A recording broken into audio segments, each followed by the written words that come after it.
박정희 대통령이 가슴에 총을 맞고 피를 흘리면서 쓰러져 있을 때 궁정동 식당입니다. 끝까지 피투성이가 된 박정희 대통령을 안고 있었던 사람이 있습니다. 그러니까 마지막까지 박 대통령을 모시고 있었던 사람은 김계원 비서실장도 아니고 가수 심수봉 씨도 아니고 신재순이라는 여인이었습니다.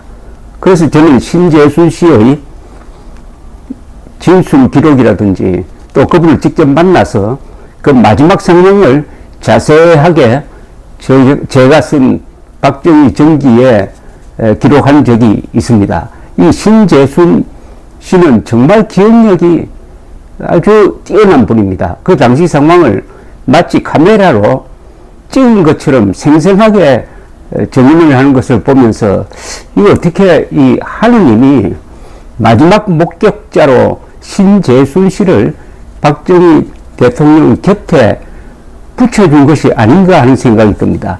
그 마지막 장면은 매우 중요합니다. 박정희 대통령 영웅의 마지막 죽음, 그 장면은 역사에 기록이 되고 나중에 그게 뭐 영화로도 되고 드라마로도 되고 제가 쓴 박정희 전기에는 이 장면이 아주 집중적으로 다루어져 있습니다. 그래서 이 신재순 씨의 최후의 목격담을 제가 한번 정리를 해서 소개해 드리겠습니다. 이렇게 한번 가상을 해 보십시오. 그때 박정희 대통령이 차지철처럼 행동해가지고 화장실로 도망갔다가 김재규에게 사살되었으면은 오늘 우리가 박정희 대통령을 어떻게 기억할까 한번 생각해 보시기 바랍니다. 우선 이분 신재순 씨가 이 군검찰 그때 이제 계엄사 합동수사본부 즉 합수본부죠.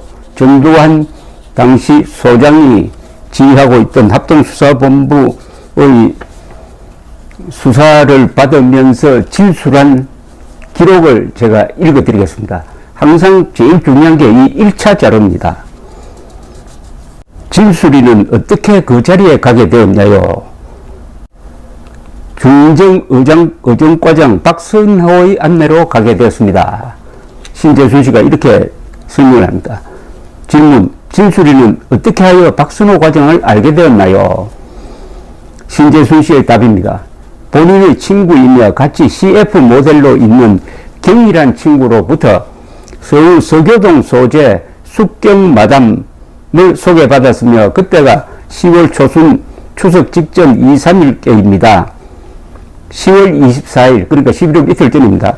오후 2시경 숙경 언니가 좋은 사람이 있는데 소개할 테니 일로 오라고 하여 10월 24일 이 약수영 집으로 갔더니 중앙정보부입니다. 중앙정보부 과장이라면서 박선호 과장을 소개하여 알게 되었습니다. 질문, 만찬 장소에 가게 된 경위를 말하시오.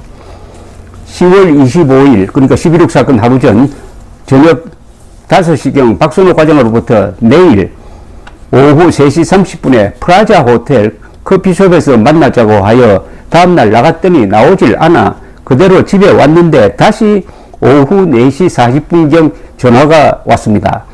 오후 5시 10분경 프라자 호텔 같은 곳에서 만나자고 하여 나갔더니 차를 타고 가자고 하면서 오늘 저녁 만찬이 있으니 가자고 하여 같이 뉴네자 호텔 지금 서울경찰청 근방입니다. 뉴네자 호텔 커피숍에서 오래 기다리다가 심민경이 나타나 심민경은 심수봉입니다. 데뷔한 지 얼마 되지 않는 심수봉이 나타나 같이 만찬 장소에 도착했습니다. 다시 수사관이 묻습니다. 궁정동 식당에서 도착한 다음부터 만찬 장소에 들어가기 전까지 있었던 일을 말하시오. 신재순 도착 즉시 소파가 많은 대기실로 안내되어 그곳에서 신사 2사람을 소개받았는데 각서를 쓰고 차지철 경호실장이 나와 안내하기에 따라서 들어갔습니다. 만찬 장소에 들어갈 때의 상황을 말하시오. 신재순 들어가서 차지철 실장이 저와 신민경을 이쪽은 신이고 저쪽은 신입니다라고 박정희 대통령에게 소개를 하여 대통령 각하 오른쪽에 앉았는데, 당시 만찬 장소에는 대통령 각하 김재원 비서실장, 차지철 경호실장, 김재규 정보부장이 있었으며 TV는 켜져 있질 않았습니다. 수사관 질문. 그 후 사고가 날 때까지 있었던 상황을 말하시오. 신재순. 그때 대통령 각하께서 김재규 부장께 총재도 아닌 사람을 만나서 뭐 하겠느냐 등과 같은 이야기를 하다가, 이것은 김영삼 총재를 가리키는 겁니다. 그때 국회에서 제명되었습니다. 본인에게, 그러니까 신재순에게 아버지 어머니 고향이 어디냐 등 가정 환경을 물으시면서 음식을 주고 술도 권하였습니다. 그때 대통령 각하께서 우쭈고리를 벗길래 본인이 받아 실내 화장실 부근에 있던 옷걸이에 옷을 걸었는데, 당시 김재규 부장, 김재원 실장 등이 옷저고리를 벗으면서 잠시 밖으로 나갔습니다. 곧 모두 들어오면서 자리에 앉아 대통령께서 TV를 켜자고 하여 차 실장이 원격 조정 장치로 KBS TV를 켜자 삽교천 뉴스가 나왔으며, 그때 삽교천 방조제 준공식이 그날 오전에 있었습니다.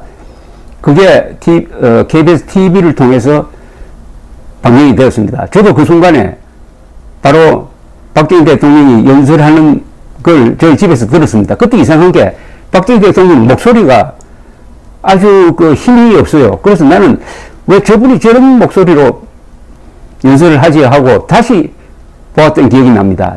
그때 다른 국민들도 저와 같은 생각을 가졌었다고 합니다.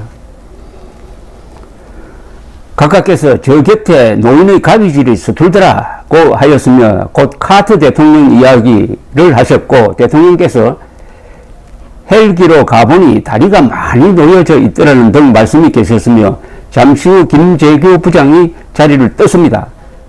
위 뉴스가 거의 끝날 무렵 김재규 부장이 다시 들어와 TV를 끄자고 하여 차지철 경호실장이 TV를 껐습니다.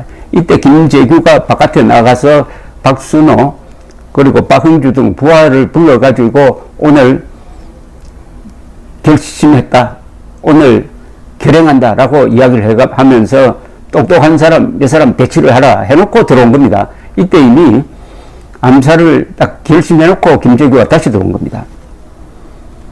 뉴스가 거의 끝날 무렵 김재규 부장이 다시 들어와 TV를 끄자고 하여 차지철 경호실장이 TV를 껐습니다. 대통령 각하께서 김재규 부장에게 통금 해제 등 무산 이야기를 하시고 사진을 크게 만들어 달라는 이야기를 하셨습니다. 이 말은 북마 사태를 수습할 때의 이야기입니다. 그때 통금 해제를 하려고 했다든지, 부산에서 누가 데모를 주동했느냐 사진 좀 가져오라, 그래서 사진을 크게 만들어 달라는 이야기를 하셨다는 겁니다. 김재규 부장이 술을 잘하니 많이 권하라고 말씀하셨고, 이건 농담으로 한 겁니다. 김재규 부장은 당시에 간이 나빠서 술을 잘 못했고, 그날은 김계원 비서실장 그리고 박정희 대통령 두 분이 술을 많이 했고, 차지철 실장도 술을 잘 들지 못하는 분이었습니다. 김재규 부장이 시계를 자주 보고 있었습니다. 그때 신호를 해주기를 기다리고 있었던 겁니다. 그때 각하께서 노래나 한번 듣자고 하여 심수봉이 대기실에 가서 기타를 가져와 노래를 부른 사람이 다시 다른 사람을 지명하고 그 사람이 노래를 부르기로 하였는데, 심수봉이 그때 그 사람을 부르고, 심수봉의 데뷔곡이죠. 그때 그 사람을 부르고 다시 눈물 젖은 두만강을 부른 후 차지철 실장을 지명하였습니다. 그러자 차지철 실장이 도화지를 부르고 흘러간 노래를 한 곡 불렀는데, 두 번째 노래를 부를 때 남효주가 들어와서 궁정동 안간을 관리하는 사람입니다. 들어와서 김재규의 어깨를 치면서 부장에게 무슨 말을 귓속으로 하자 김재규가 다시 자리를 떴습니다. 이제 본격적으로 권총을 쏘기 위한 준비를 하기 위해서 바깥으로 나갔다가 들어오는 순간을 지금 설명을 하고 있는 겁니다. 그러자 차 실장의 노래가 끝나고 본인 신재순을 지명하기에 내가 사랑해 당신을 하겠다고 심수봉에게 전주를 부탁하자 대통령께서 콧노래로 그 노래를 부르므로 차지철 실장이 가깝게서 그 노래도 아시는군요 하자 대통령께서 우리 애들이 불러서 안다고 하여 본인이 노래를 부를 점 김재규가 들어와 앉았고, 당시 박 대통령과 같이 노래를 불렀기에 톤이 안 맞아 다시 노래를 부를 때 옆자리에서 빵 하는 총소리가 나자 제가 놀라서 옆으로 보니 차 실장이 피피 왜 이래 하고 일어나면서 경호원 부르면서 실내 화장실로 뛰어가 버렸고, 이런 소동이 일어났다 이겁니다. 근데 김재규가 총을 쏠 때 그 순간 노래가 흘러나오고 있었는데 그 노래가 신재순이 부른 사랑해 당신을, 그때 아마 박 대통령도 같이 불렀을 겁니다. PP 하기 전에 버러지 같은 놈 하는 소리를 들었습니다. 이건 김재규가 차 실장을 쏘면서 하는 이야기입니다. 그 차지철을 쳐다볼 때 빵 하는 총소리가 나서 멍멍한 순간 옆으로 보니 대통령 가깝게서 머리를 상에 기대고 있어 본인은 당시 대통령께서는 총에 맞았다고 생각하지 않고 있는데 김재규가 다시 대통령에게 총을 쏘는 것 같더니 소리도 안 나고 김재규가 밖으로 나갔는데, 왜냐하면 박정희 대통령의 가슴을 향해서 총을 쐈습니다. 그리고 또 쏘려고 하니까 격발이 되지 않았어요. 그래서 총을 바꾸기 위해서 김재규가 밖으로 나갔습니다. 소리도 안 나고 김재규가 밖으로 나갔는데, 그러니까 총소리가 더 이상 안 났다는 겁니다. 이게 불발이 됐던 거죠. 본인은 저는 대통령 가까이 뒷등을 만졌는데 그 무렵 전기가 나갔으며, 비록 전기는 나갔지만 대통령을 식별할 수가 있었습니다.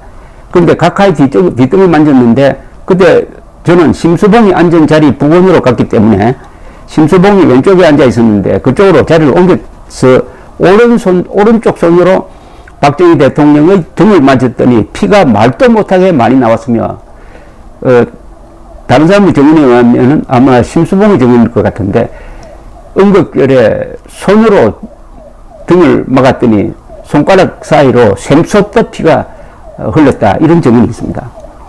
그때 김재규가 다시 들어와 대통령 가까이 머리에 총을 겨눌 때 화장실에 있던 차지철이 문 쪽으로 뛰어가고 저는 정신이 없어 화장실로 뛰어갔습니다.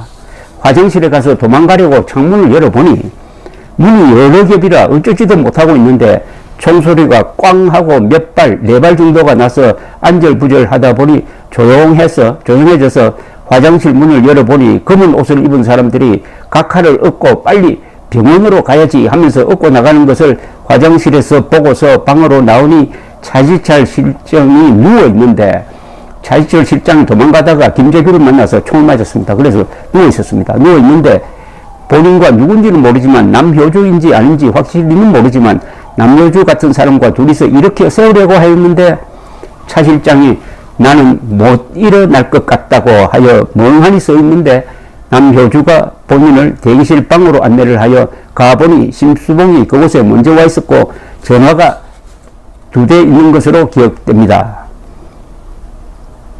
수사관, 그 당시 김계원 실장은 어떻게 하던가요? 신재순, 언제쯤 나갔는지 본인은 김계원 비서실장을 보지 못했으며 화장실에서 나와 남효주가 안내하는 방으로 갈 때까지 김계원 실장을 보지 못했습니다. 질문, 그 후 부속실에서 있었던 일을 말하시오. 신재순, 남효주가 방에서 꼼짝 말라고 하여 방바닥에 심수봉과 같이 앉아 있는데 한참 후 총소리가 약 7발 정도 났습니다. 한참 있다가 남효주가 들어와서 본인들을 안내하여 길 건너 건물의 화장실에서 손과 옷을 대충 빨았습니다.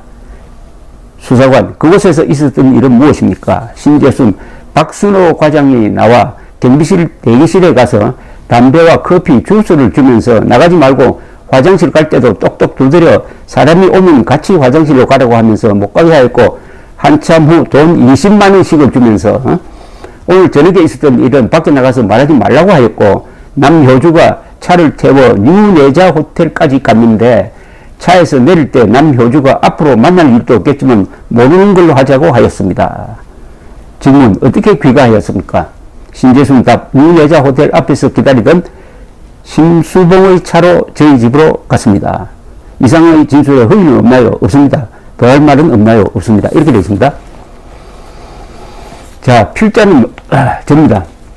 이 11.6 사건의 직접적인 계기가 되었던 부마 사태의 현장에 있었던 이후 박 대통령 시해 사건과 이 사건의 후폭풍인 12.12 사건 그리고 5.18 광주 사태까지 장기적으로 취재를 해왔습니다. 이런 취재는 결국은 박 대통령 정기 집필로 이루어졌습니다. 제가 11.6 사건을 취재하면서 개인적 호기심을 풀려고 한 대목이 있었습니다. 박 대통령이 과연 가슴 관통상을 당하고도 개헌사 합동수사본부 전두환 소장 발표대로 난 괜찮아 라고 말을 했을까 하는 것이었습니다. 저는 11.6 사건의 현장에 있었던 주요 인물들을 거의 다 만났습니다. 물론 그 최후의 만찬장에 있었던 새 생존자도 포함됩니다. 김계원 지금 돌아가셨습니다. 당시 대통령 비서실장 심수봉 그리고 신재순, 이들 중 신재순 씨의 증언이 가장 정확했습니다. 이 신 씨는 대담한 성격인데다가 기억력과 표현력이 대단했습니다. 하느님이 그녀를 박정희의 최후 목격자로 선택한 느낌이 들 정도였습니다. 1979년 10월 26일 오후 7시 45분 김재규의 권총 발사로 가슴을 관통당하여 등에서 피를 콸콸 쏟고 있던 박정희를 혼자서 끝까지 안고 있었던 이가 신재순 씨였습니다. 차지철 경호실장은 팔에 총상을 입고 실내 화장실로, 김계원 씨는 바깥 마루로, 심수봉 씨는 김재규가 다가온 것을 보고 달아난 이후 신재순 씨만이 대통령을 피범벅 속에서 안고 있었습니다. 이렇게 되어 위대한 영웅의 최후 목격자가 되었습니다. 김재규는 합동수사본부 수사에서 이렇게 진술했습니다. 김재규의 진술입니다. 차지철을 거꾸로 때리고, 그러니까 차지철이 실내 화장실에 갔다가 나와서 바깥으로 도망가려고 할 때 바로 김재규가 들어왔습니다. 거기서 김재규가 차지철을 쏘았습니다. 그래서 차지철을 거꾸로 때리고 앞을 보니 대통령은 여자의 무릎에 머리를 대고 있어 식탁을 왼쪽으로 돌아 대통령에게 다가가자 여자가 공포에 떨고 있었습니다. 이 여자가 바로 신재순입니다. 권총을 각하의 머리에서 50cm 거리에 대고 쏘았습니다. 이 순간을 1997년에 제가 만난 그때는 40대 중년 여성이 되어 있었습니다. 신재순 씨는 이렇게 기억하고 있었습니다. 이건 저한테 한 이야기입니다. 그 사람 김재규의 눈과 마주쳤을 때를 영원히 잊지 못할 것입니다. 인간의 눈이 아니라 미친 짐승의 눈이었어요.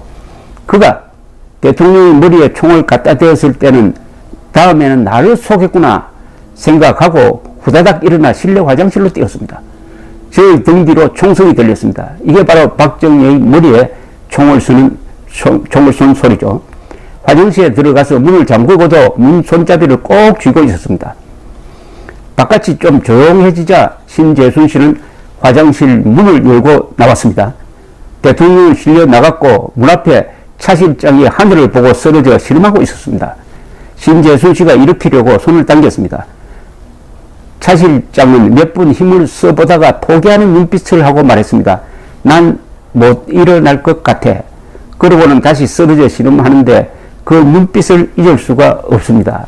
그날 밤 차 실장은 김 부장을 자극하고 약을 올리듯 막말을 했습니다. 이게 이 사건 11.6 사건의 직접 도화선입니다. 그때 박정희 대통령이 김재규를 몰아세우는데 옆에 있던 차지철이가 가담을 해가지고 김재규를 아주 면박을 주었습니다. 그 상황을 이야기하고 있습니다. 약을 올리듯 막말을 했답니다. 그래도 차 실장이 고마운 것은 그날 제가 대기실에서 면접을 볼 때 술을 못 마신다고 했더니 그분은 옆에 깡통을 갖다 놓을 테니 거기에 부어버리라고 말하더군요. 저는 박정희의 마지막 모습에 대해서 신재순 씨에게 여러모로 물어보았습니다. 신재순 씨의 설명은 일관성이 있었습니다. 그날 밤 대통령께서는 좀 취하셨던 것 같아요. 하지만 몸을 가누지 못하거나 말이 헛나올 정도는 아니었습니다. 인자한 아버지 같았어요. 피를 쏟으면서도 난 괜찮아 라는 말을 또박또박 했으니까요. 그 말은 난 괜찮으니 자네들은 어서 피하게라는 뜻이었습니다. 저는 이게 참 중요하다고 생각합니다. 난 괜찮으니 너희들은 피하게. 일부의 대통령이시니까 역시 절박한 순간에도 우리를 더 생각해 주시는구나 라고 생각했었죠. 그분의 마지막은 체념한 모습이었는데 허무적이라기보다는 해탈한 모습 같았다고 할까요? 총을 맞기 전에는 뭐들 하는 거야 하고 화를 내셨지만 총을 맞고서는 그 현실을 받아들이겠다는 자세였어요. 어차피 일은 벌어졌으니까요. 이 마지막 목격담은 얼마나 감동적이고 소설적이고 문학적입니까? 한 번 더 읽어드리겠습니다. 그분의 마지막은 체념한 모습이었는데 허무적이라기보다는 해탈한 모습 같았다고 할까요? 총을 맞기 전에는 뭐들 하는 거야 하고 화를 내셨지만 총을 맞고서는 그 현실을 받아들이겠다는 자세였어요. 어차피 일은 벌어졌으니까요. 해탈한 모습으로 운명을 받아들인 박정희. 총성과 고함과 비명이 오고 가는 악수라장 속에서 피하지도 머리를 숙이지도 애원하지도 않고 담담하게 난 괜찮아라는 말을 남기고 떠난 사람. 그래서 저는 박정희가 참으로 잘 죽은 사람이라는 생각을 하곤 합니다. 그가 보통 사람처럼 행동했더라면 어떻게 됐을까요? 차지철 실장처럼 실내 화장실로 달아나 숨어 있는 것을 김재규가 문을 차고 들어가 박정희를 사살하는 모습이었다면 우리는 지금 박정희를 어떻게 기억해야 될 것입니까? 박정희의 비범한 죽음과 그 증언자 신재순 씨로 해서 우리는 영웅을 잃지 않게 되었다는 생각이 듭니다. 해탈한 초인의 모습으로 죽은 박정희의 국장, 최규하 대통령 고난대행이 영전에 건국 훈장을 바칠 때 군이 교양했다는 교양시 짜라투스트라는 이렇게 말하였다. 르하르트 슈트라우스의 작곡입니다. 늘 연주했습니다.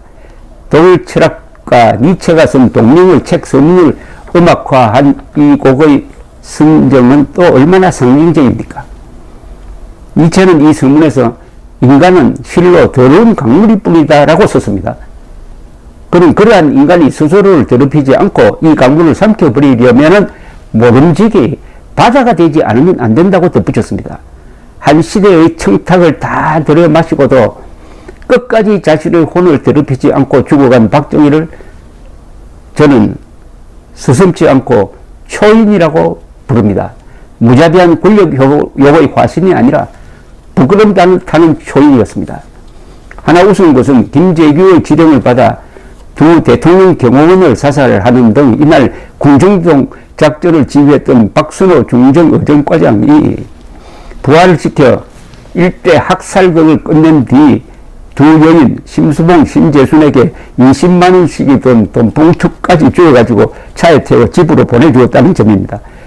저는 기자생활을 하면서 박순호를 만난 적이 있습니다. 1976년 1월 제가 부산에서 기자생활을 할 때 포항에서 수교가 나왔다는 글을 썼더니 그 수교 탐사 작업을 하고 있던 중앙정보부에서 왜 이런 기사를 쓰느냐고 저를 불러서 조사를 받고 했는데 그때 정보부 부산지부의 정보과장이 박선호 의정과장이었습니다. 그리고 세월이 흘러 10월 26일 다음날 10월 27일 제가 경찰서 출입을 하고 있는데 박선호 얼굴이 찍힌 자료가 경찰에 팩스로 전해지는 걸 보고 아, 이 사람이구나 하고 생각했던 적이 있습니다. 이래저래 저도 11.6 사건과 연관이 좀 있습니다. 대통령이 사살당하는 것을 목격한 두 사람을 이 사건의 주역이라면 박순호인데 아무 감시력도 붙이지 않고 현장에서 이탈하게 했다는 이 점이 바로 11.6 사건의 성격을 이야기해 줍니다. 과감하지만 치밀하지 못한 김재규의 지리멸렬상이 그것입니다. 그래서 그는 권력을 잡지 못하고 전두환의 등장에 길을 열어주었던 것입니다. 10월 26일 밤의 행동에 의하여 상처받고 의심받은 요인들과 이 약점을 이용한 세력이 있었습니다. 그날 밤은 그 뒤 10여 년의 한국 역사를 상당 부분 결정하게 됩니다. 계엄사령관으로 등장한 정성화 장군은 김재규의 계략에 의하여 대통령 시해 현장에 초대받아 와 있다는 점으로 해서 의심을 샀고 최규하 대통령 권한대행은 결정적 순간에 서서 지도자의 용기와 결단을 보여주지 못했습니다. 반면에 전두환 국군보안사령관은 그날 밤 상황 대처가 기민했습니다. 두 핵심 인물의 권위가 약화된 틈을 타서 정규 육사 출신 장교단의 대표격인 전두환 장군이 정보 수사권을 독점하면서 권력 공격을 채우게 되는 것입니다. 10월 26일의 하루는 박정희 18년을 마무리하면서 그 뒤의 두 정권, 전두환, 노태우 정권 13년의 시대를 연 24시간이었습니다. 결국 하루가 31년의 역사를 결정한 게 16사건입니다. 감사합니다.